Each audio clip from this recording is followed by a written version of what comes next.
You're listening to the Open Books Podcast. Your next chapter starts now. Is it love, love, love, love, love, love that I'm feeling? Is it love, love, love, love, love, love that I'm feeling? Is she the one? Hello, and welcome back to the Open Books Podcast. Today, we are here to talk about one of our favorite things to yap about, besides thriller books, and that is television. One thing about Colby and I, we will always have something to watch, and we'll always have something to talk about. So here, we're just going to talk about our lineup. Yeah. Hopefully you've watched some of these, and if not, hopefully this inspires you with something to add to your TV list. Yes. And just inspires you to, like we had said before, take our recommendations because we're always watching shit. And if we don't have anything to watch, we will research and find shit to watch. 100%. We're always sending shit back and forth to each other. If I ever find like a good TikTok, like movies you must watch, TV you must watch, we've got you. So let's get into our TV roundup. We watched a couple things that are on the tip of everyone's tongue these past couple weeks and months. So the first thing we're going to talk about is Love Thy Nader. Then we'll go through Unknown Number, the high school Catfish Netflix documentary. We'll talk about The Girlfriend on Prime Video, The Summer I Turned Pretty, the last half of the season that we didn't talk about yet, and then We Were Liars on Amazon Prime. Beautiful. Let's start with Love Thy Nader. I would say that's like the one that we talked about the most. Love Thy Nader follows the Nader sisters. We have Brooks, Mary Holland, Grace Ann, and Sarah Jane as they leave the Louisiana Bayou behind and try to make it in New York City. With modeling, social circles, romance, family drama, and the pressures of big city life, the show spends its first season exploring how the sisters balance ambition, identity, and relationships. Think Southern Roots meets Runway Hustle. Love Thy Nader is glam and messy in equal parts. If you ever wondered how small town bonds survive the glitz and the fool's gold of New York City, this one's a ride. So what were your overall thoughts on Love Thy Nader? I'm obsessed. It is, if you love reality TV, we love reality TV.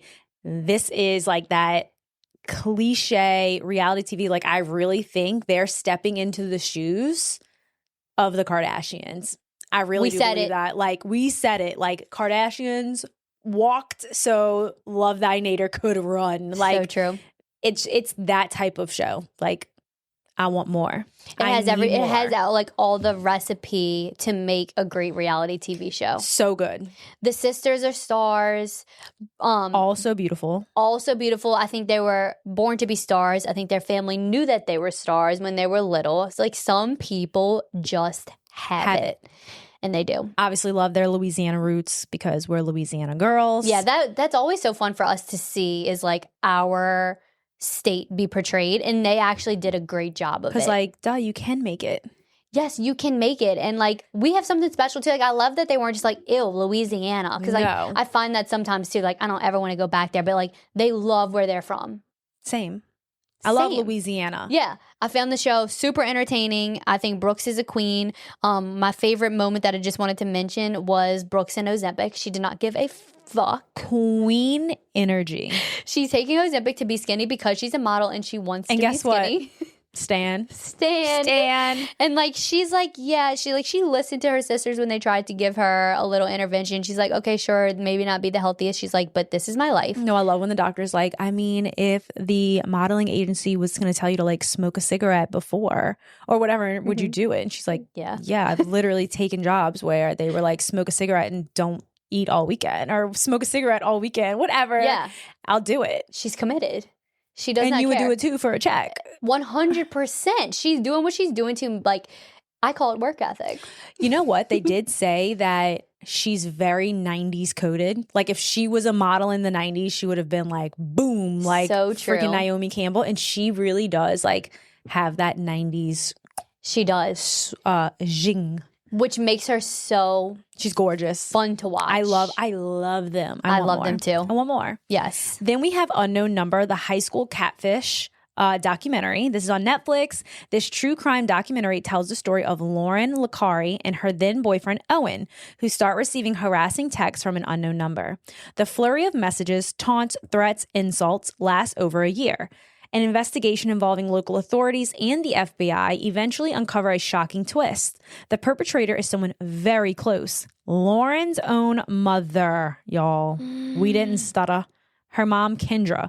It's a digital thriller that proves sometimes what you think is anonymous, terrifying abuse hits closer to home than you would expect. Unknown number will make you pause before hitting read. So, what were your first thoughts after watching this documentary? I was shook, bitch. I was disgusted. I feel like we should be more mean to Kendra Lucari. I feel like she was a fucking freak. She is a fucking freak. I think she is a pedophile. I think no one's talking about that. No one's talking about it. She was obsessed with that little boy. That's what it was, right? For me, that's how I interpreted it. And we're up to interpret how we feel. Exactly. Why else would you fucking tell your daughter that she's a flat-chested bitch? Yeah, and she kept saying fucking words like creamy and stuff. Creamy, you nasty hoe. That is so nasty. Jail forever. I'm sorry. That's what I'm saying. Like, this lady needed more jail time. I think she only got like a year. And like, you need to be in an institution. Like, Right. no person of a sound mind is going to text children that shit, let alone your own daughter. I know. And then pretend like you're trying to find the killer. Listen to me. Sorry, too many books. You're trying to find the person sending these texts, and it's you. Like, if I was Owen's mom, I'd be like, you motherfucker. I would beat the ever-living life out Beat of the this. brakes off that hoe. No, literally, it was the craziest thing to not only be telling your child, like you said, she's a flat-chested bitch, kill yourself. She told her kid to kill herself. Okay. Then the psychoticness of like this fucking year-long game that she played dumb. But the other thing that we just didn't talk about enough is that she should have got jail time for pedophilia charges. Like, to be sending things of that sexual nature to underage children, it ain't right. Should be a crime. It is a crime. Why was she not prosecuted on it? I don't understand. So I definitely think I think she's psychotic. I think that her motive behind it was she was obsessed with the little boy. I think she was psychotic. I think she was like truly mentally ill, and she needed more jail time. That woman was like fucking disgusting. And I'm sorry, she was ugly. She was so hard to look at with her fucking mouth. She was definitely with her breathing, with her dead cold eyes. And no, it's not nice to talk about people's appearances, but when you're that ugly on the inside. And also being like, everyone's committed a crime. No, bitch. We've all like ran a red light. We've blown through a stop sign. They just haven't got caught. Excuse me? We're not doing what your digital terrorism is doing. Like, be so for real. It's a perfect way to put it. It was digital terrorism, truly. Like, be on your own child. So insane. On your small town of 50 people. How was that town only like 300 people big? 300 people big. Princess? It was really small. Princess? No, that was one of the documentaries that like will sit with you, ones that you remember, like the Don't Fuck with Cats. Like, you know, remember how crazy that one was? That was nuts. This is another one that was that crazy. Then we, switching gears, we're going to Prime Video now. This was The Girlfriend, based on Michelle France's novel. I didn't know it was based off of a book. No, me either. I want to read it. All the best shows are. 'Cause books are the best. Read books with us, please. Yes. The Girlfriend is a psychological thriller centered around Cherry Lane. Cute name. I love the name Cherry now. Me too. A working class real estate agent and Laura Sanderson, the wealthy and manipulative mother of Cherry's boyfriend, Daniel. As Cherry and Laura's relationship escalates into obsession, control, and deception, the show shifts perspectives between Cherry, Laura, and Daniel in order to show how truth, memory, and trust can become dangerously twisted. If you like twisted family dynamics, jealousy, and psychological games you can't look away from, The Girlfriend is your next binge. Also, does anyone feel weirdly sorry for both sides? I wouldn't know about sorry. I don't know about sorry, but what this does make me think about is how like the different perspectives is like really what real life is like. Yes. Perception is reality. Yes, like how you see something is how everything is going to go into motion. And it's kind of like makes you think about like your relationship with everyone. Yeah, like how you see something versus how someone else saw a situation can be so kind of like different. Crazy. It actually is crazy. I love Cherry. I love Cherry too. I love that she's portrayed like psychotic. Yeah. Which I think she is like a little crazy because like God forbid a girl is a little fucking crazy sometimes. God forbid. She's stunning. Also, do you know who she is? Well, I know her from Bates Motel, which was one of my favorite shows. Is that where you know her from too? No. I know her from House of the Dragon. Oh, you're right. She played the girlfriend turned stepmother. Yes. And she was fabulous. She was princess. She was princess. Queen. She's Negroni. She's that famous TikTok sound. Yes. She's like, Negroni. Wait, I love her. Yeah, she's so Might make love her my new obsession. No, like there's something about her. Like I think she's like my new girl crush. Like I think so, Yeah, too. she's our new obsession. There's Cherry Lane. something like, about I her. love the name Cherry Lane. Cherry's such a cute name. Great Cherry. show, y'all. If you're having a daughter, please name her Cherry. Very cute. Okay, of course, we have to talk about The Summer I Turned Pretty. This is the last half of the season. We didn't talk about this just yet. We are in the final stretch of The Summer I Turned Pretty. This is based on Jenny Han's trilogy. This wraps up Belly Conklin's long-standing love triangle with brothers Conrad and Jeremiah. Key developments this half include Belly's move to Paris for growth and emotional clarity, Conrad trying to step back from expectation, Jeremiah's arc as Belly's fiance that unravels, and the series makes some changes from the books and how the ending plays out. Especially emotions, pacing, and a few scenes dropped or altered. The finale is bittersweet, leaning into character growth and self-acceptance rather than neatly tying everything up. It's what fans have been waiting for, Belly finally choosing, heartache and hope swirling together. The ending might not hit exactly like the book ended, but the love, growth, and emotional payoff are very, very real. I liked the ending a lot. You liked it. I did like it. I liked it too. It ended how I wanted it to end. Me too. I didn't read any of the books. This is what I want to say about Conrad. Okay. And I don't know, maybe this is like how I feel in real life too. I think that I don't know, I've never like loved a woman in a romantic way, but I guess as a woman, I know what it's like to be loved. And I think that loving a woman really, and not to be like cheesy, but I really do believe this, I think it is an art.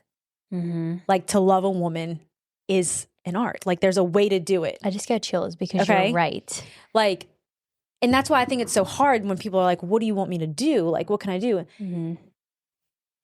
He's got it. Conrad has it. And He's got I it. figured it out at the end because when he goes to Paris, like yes, it's like such a book thing to do. Like Right. flying to Paris and he's waiting there for her and she's like shaking her head under the helmet, that moment. But throughout the entire series, you see how he's looked at her and Jeremiah's like never done that. But there's like a certain care that Conrad has for Belly that Jeremiah just doesn't. And the only way I can sum it is like how you admire art and like when an artist creates something or like what we put into the podcast, just so much passion. I feel like when men put that love or anyone puts that love into another person, like that's the fucking like That's so good. that's the fucking fire. Like it takes effort, but it's also just like the passion. Conrad has like this fiery passion for her. Yeah. And like that's when I finally was like, okay, that's why I'm so team Conrad. Yep. That was perfectly said. I think that was why this series means so much to so many people because you see that and you get that feeling and it makes you realize that that is what love should be. Yes. And just because I do think Jeremiah loved Belly, but in a much different way. It was playful. It was childlike. Yes. It was like an attraction, of course. Right. It was convenient. It was a crush and it was convenient and they were best friends. Proximity. Right. What Conrad gave to Belly was so much different. And you said like the way he looked at her, the way he responds to Belly, the way he knows her, the way he moved around her, like their fluidity with each other. They danced, like their emotions just dance so well together. And that is what love is. And no. It's messy. Yes. Well, I was it's going to say, not it's linear. not always going to be this like fiery passion in them forever. Like they're going to go and do life together, but that has to exist. Yes. It's always like, you always choose that person. Yes. And like, no matter what, I mean, she literally was engaged and going to marry his brother. Like you have to know that like the person you're in love with has slept and like had major feelings for your brother. And he still like had this desire for her. He still and like, I get it now at the end of the series. I do too. Because I was like, this is so cringy. This is so YA. Like I'm watching it for the plot and then the end hit and I'm like, no, like I get it. It's a true love story. It's like, a true love story. Here I am, like it's an art. It is art. It hit me. Thank you, Jenny Han. Yeah. Thank you. It was perfect. I love how it was wrapped up. I would have maybe even liked a little bit more of Belly and Conrad together, but I also kind of liked because it gave us that yearning for them. So like that way that last like 15 minutes that we got of them together, my heart was racing. I was so excited. I was like, Yes. thank you. Thank you. Thank you. Yes. Perfectly said. Yeah. So Also- I'm fine. But I was like, when at the end, when they showed like their pictures, Paris, Christmas in Paris, I'm like, who's taking these pictures? Who's there? Who's there? Who took these pictures? One other critique I saw other people have is they would have liked to see like Belly and Conrad intermingled back with the group, but I was like, no. And maybe the books go into that, but I think they needed separation. Yes, I think that was part of the sacrifice of their love. Yes. And I loved that they were like back at the house in Cousins. And it was just them. It was just them. No Jeremiah. Because I think that's what like Susanna said. Yeah. That's what she wanted. That one day it's just going to be you and one of the boys. Yeah, no, like this almost brings tears to my eyes because it makes me feel like my time that I committed to it was worth it. It was worth it. That's why we watch shit like this. That's why we read shit. It's to get a message. It's to get the fucking message because also like that's real life. Like you're not always going to have your big fucking group. Like at the end of the day, like it's who you choose. It's who you choose. Spend your life with. Hey guys, Colby here. I'm editing this episode and realized that Amber and I got cut off and we forgot to film an outro. We were going to talk about We Were Liars, but then realized we ran out of time and that a lot of people are probably over that show. But basically, we just wanted to say that we absolutely loved We Were Liars on Prime Video. It completely wrecked us, destroyed us. We sent multiple videos of each other crying back and forth. So that was a really good show. So if you're looking for another good show on Prime Video really does like these miniseries really well in our opinion. We Were Liars is a good one. But other than that, that really wraps up this episode. I just wanted to come on here real quick as I'm editing to kind of like put a little bow on it and let y'all know we're so excited for the future of the Open Books podcast. We want to thank y'all so much for following along, for listening every single week. We have some really exciting things coming up, some fun episodes, so make sure you stay tuned. Please give this episode or this podcast a 5-star review on the podcast app. Leave us a comment, interact with us on social media because we are so proud of our podcast. We really want to keep doing it and we just need it to reach more people. So if you love what you heard, if you love us, if you support us, just like we support you, go ahead, leave us a 5-star review, leave us a rate and review. It'll help us reach our audience and we'll be back next week for a fun episode. Love y'all. Bye. Amber, they say don't judge a book by its cover, but if you're the cover, Virgo Beauty Studios got you looking like a bestseller. Chapter 1, Flawless Foundation, Epilogue, compliments all day. Book your beauty cover at virgobeautystudio.com.